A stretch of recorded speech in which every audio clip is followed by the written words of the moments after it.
대통령궁이라든가 국방부라든가 지휘시설 개전 첫날에 실제적인 공격을 안 했어요. 젤렌스키 대통령이 온전하게 돌아다녔잖아요.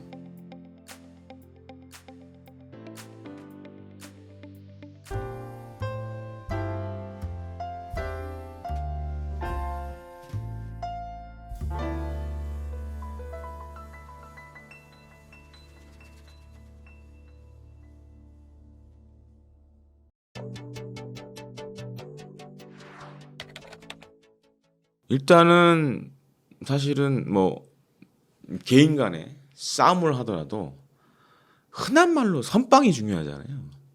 근데 러시아가 첫 단추를 잘못 낀 게 일단 선빵을 잘못했고, 그러니까 이제 2003년 이라크전하고 비교해 보면 저는 지금도 사실 좀 이해가 안 되는데, 사실 전쟁의 핵심은 전쟁에서 가장 먼저 이제 제거를 해야 되는 게 뭘까요라고 질문하면 저는 사실은 군 통수권자거든요.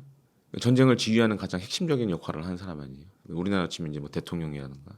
근데 러시아 같은 경우에는 왜 그랬는지 모르겠는데, 뭐 키이우에 있는 대통령궁이라든가 아니면은 국방부라든가 지휘시설 개전 첫날에 실제적인 공격을 안 했어요. 그 젤렌스키 대통령이 온전하게 키이우에 돌아다녔잖아요.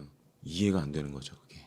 전쟁의 지금 현대전의 가장 큰 핵심은 전쟁 지도부를 빠른 시간 내에 제거하거나 아니면 움직이지 못하게 하는 게 핵심인데, 러시아가 개전 초기에 실패했어요 그거에. 그리고 너무 만만하게 봤어 우크라이나를. 그러니까 이제 미국이 우크라이나전이 발발하기 전에 계속 경고를 했잖아요. 공격할 것 같다, 공격할 것 같다. 그리고 이제 우크라이나전 발발 이후에 뭐 나온 보도를 보면 미 정부가 우크라이나에 사전에 예고를 했고 언제 공격할 것 같다, 준비해라. 그래서 개전 첫날 우크라이나군의 핵심 자산들이 대부분 현재 있는 데가 아니라 다른 예비 진지로 다 빠져나가 있었죠. 그러다 보니까 이제 러시아가 선빵을 날렸지만 다 헛방이 돼버렸고, 또 한 가지가 기후적인 영향도 있었잖아요.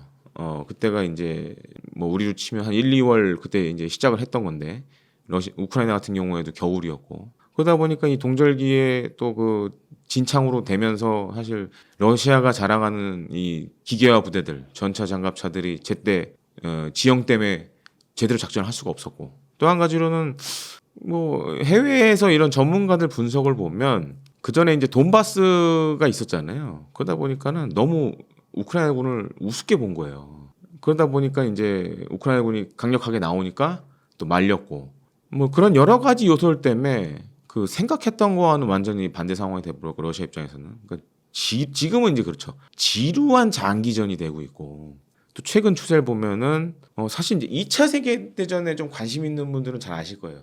그리고 이제 우크라이나를 보면 대부분 다 평원지대잖아요. 평야지대고. 사실 이런 전차나 장갑차가 기동하기에 정말 너무나 좋은 전장 환경이에요. 근데 지금 전쟁이 돌아가는 양상을 보면 전차와 장갑차가 나오기만 하면 드론에 지금 다 박살이 나요.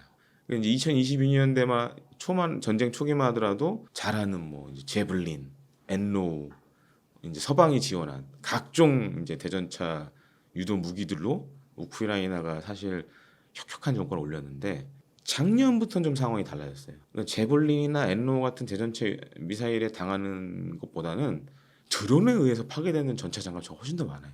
그 정도로 지금 사실 이제 드론이 전장의 핵심적인 역할을 하고 있고, 또 한 가지가 이제 뭐 공격을 하려면 그렇잖아요. 우리가 축구를 보더라도 공격을 하려면 뭐 스크럼을 짜고 올라가야 되잖아요. 흔한 말로 해서 이제 빌드업을 해서 이제 단계별로 이렇게 올라가야 되는데, 그러려면 이제 병력이 모이고 장비들이 모이고 막 이래야 되는데, 지금 우크라이나전을 잘 보시면 이 소형 드론들이 하루에 양측에서 막 수백 수천 대가 날아다녀요. 그러다 보니까 어디 전장 한 군데 이제 후방에서 모여서 절려가지고 한번 확 들어가야 되는데 그게 다 들통이 나는 거예요.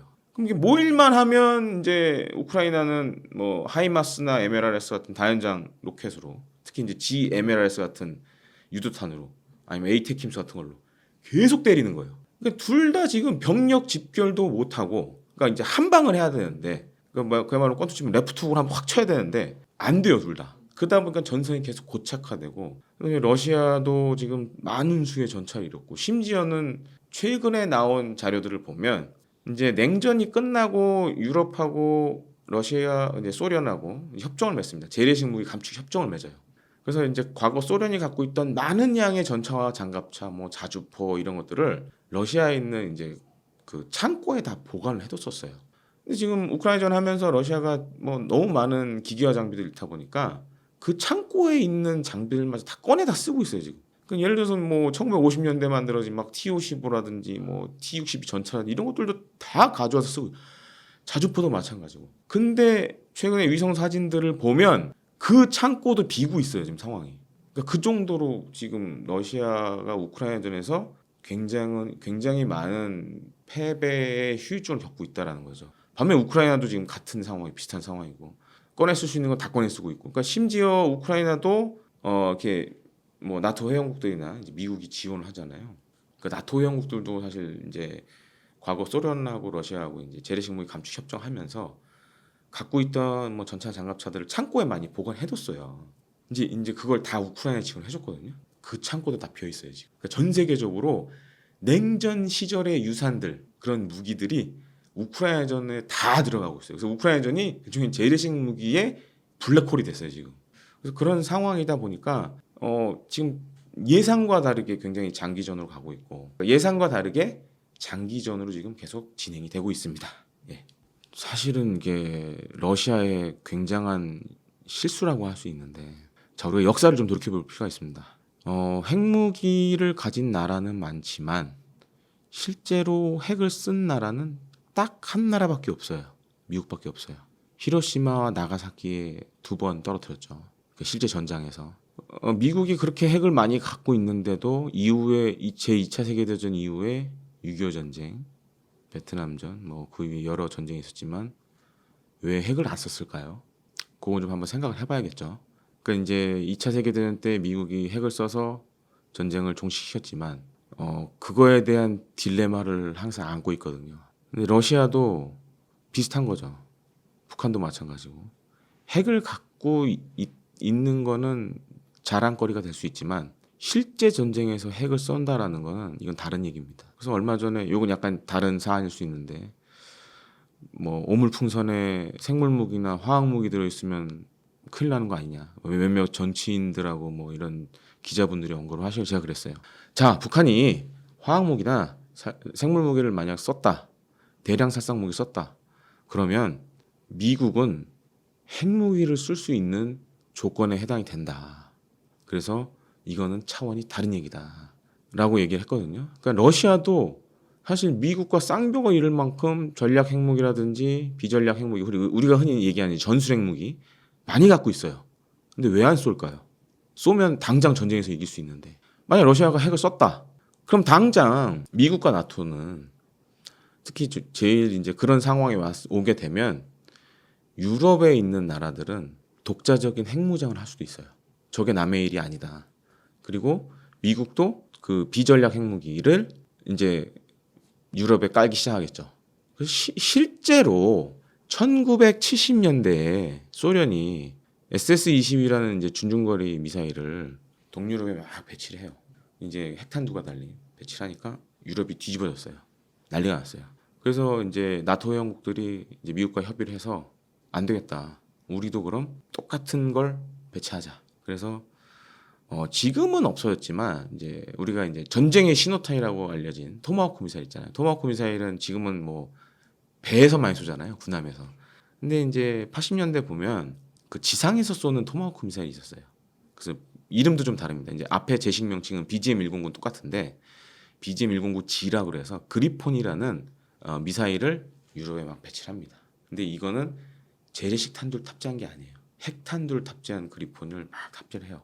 배치를 해요. 그리고 퍼싱2라는 지금도 기술적으로 많은 평가를 받는 탄도미사일 중에 하나인데, 이 퍼싱2라는 그야말로 명중률이 어마어마한 정밀도가 뛰어난 탄도미사일을 유럽에 깔기 시작합니다. 소련이 발칵 뒤집어졌죠. 왜냐? 미국의 이 전술 핵무기들이 모스크바를 다 사정권에 두고 있었거든요. 근데 당시에 소련이 가지고 있는 정술 핵무기들은 워싱턴을 때릴 수는 없잖아요. 사거리가 짧다 보니까. 물론 ICBM 때릴 수 있지만. 그럼 만약에 선제 공격을 미국이 전술 핵무기로 시작하면 러시아는 꼼짝없이 당하는 거예요. 대응 시간도 짧고 그 이제 막 독일이나 이런 데 있으니까 뭐 길어야 뭐 몇 분 막 이렇게 되니까 대부분 마하 5 이상으로 날아가니까 물론 이제 토마호크 순항전에서는 아음속이라 그렇게 빨리 못 가지만 명중률이 뭐 수 미터급이니까 그래서 이제 그 당시 소련이 미국을 불러 대화를 하죠. 야 이거 우리 이제 미국 그러니까 그리고 서유럽에서도 난리가 났었어요. 막 독일이나 영국 막 이런 데서 시민단체 들고 일어났죠. 핵 전쟁의 위협을 고조된다. 그래서 결국에는 미소가 만나서 준중거리 미사일 핵전력 협정을 맺어요. 그래서 둘 다 폐기하자. 그래서 폐기를 했어요. 근데 만약에 러시아가 우크라이나에 전술 핵무기를 썼다? 당장 그렇게 되는 거죠. 그리고 이제 그러면 이제 미국도 유럽 국가들이 독자적인 핵무장을 하는 거를 컨트롤하기 힘들어져요.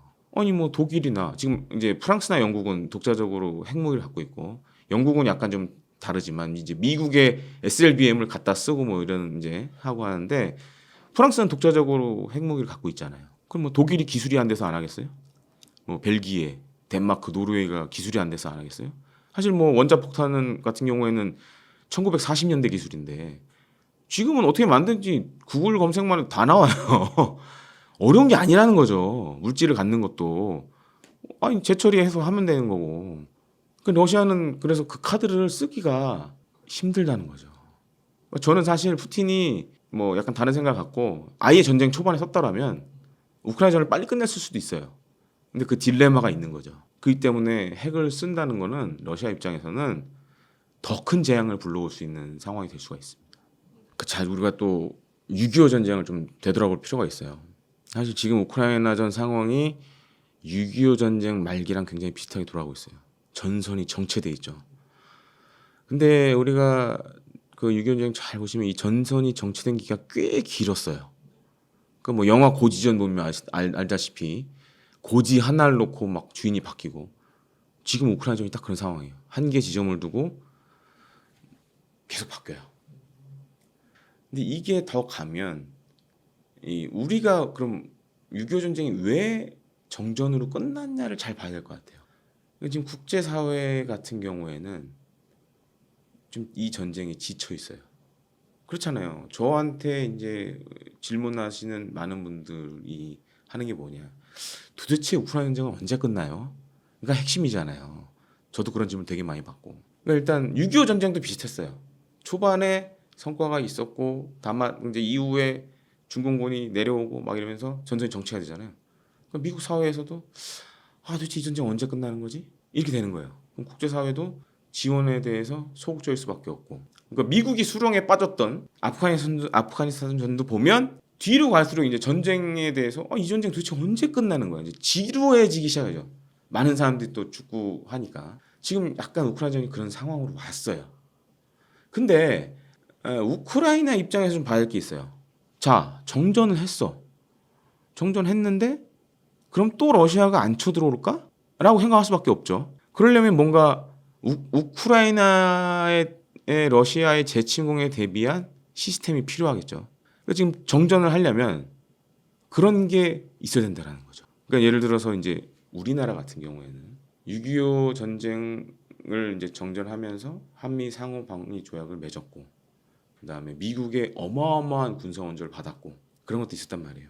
그리고 주한미군이 주둔하고 그러니까 안보적인 뭔가 담보를 해준 거죠. 지켜줄게 우리가 너희를. 근데 지금 우크라이나는 그렇지 않단 말이에요. 그러니까 그런 게 안 나오면 뭐 미국이 됐든 나토가 됐든 그런 게 나오지 않으면 우크라이나도 정전을 하기 어렵다는 거죠. 근데 이제 제가 봤을 때는 올해가 가장 큰 변수라고 봐요. 그러니까 지금 이제 미국이 우크라이나에 대한 군사 지원 예산을 대폭 늘려서 어마어마한 양을 지원하고 있는데 만약 우크라이나가 전선에서 좀 획기적인 반전을 일으킨다. 그러면 러시아가 오히려 정전하자고 할 수도 있는 거고. 근데 우크라이나도 획기적인 공격에 실패한다. 그러면 우크라이나 내에서도 이제 얘기가 나오겠죠. 이제 그만하자라고. 근데 더 핵심적인 건 그럼 그 이후에 정전 이후에 우크라이나의 안보를 어떻게 할 거냐가 굉장히 중요한 거죠. 그러니까 이제 그게 있습니다. 이제 저 같은 경우에는 거의 한 20년, 23년 정도 무기 체계 관련돼서 글을 쓰고 있는데 사실 이 무기 체계 같은 경우에는 패션이랑 똑같습니다. 트렌드가 있어요. 특히 어떤 전쟁에서 어떻게 썼느냐가 굉장히 중요해요. 그래서 사실은 우리나라 무기들이 지금은 우크라이나에서 쓰이고는 있지는 않지만 사실 이제 폴란드가 22년도에 어마어마한 양의 우리나라 무기들을 샀잖아요. 그게 바로 우크라이나전의 교훈이 반영이 된 겁니다. 그러니까 이제 우리가 K방산에서 이제 좀 중요하게 꼽는 K9 자주포 같은 경우에 보면 우크라이나전이 전쟁의 양산이 포탄의 전쟁이 되다 보니까 과거에는 이제 특히 서유럽 국가들 거기도 방산 강국들이 많죠. 프랑스도 있고 독일도 있고 영국도 있고 특히 이제 독일 같은 경우에는 뭐 우리가 흔히 축구할 때 그러잖아요. 전차군단이라고.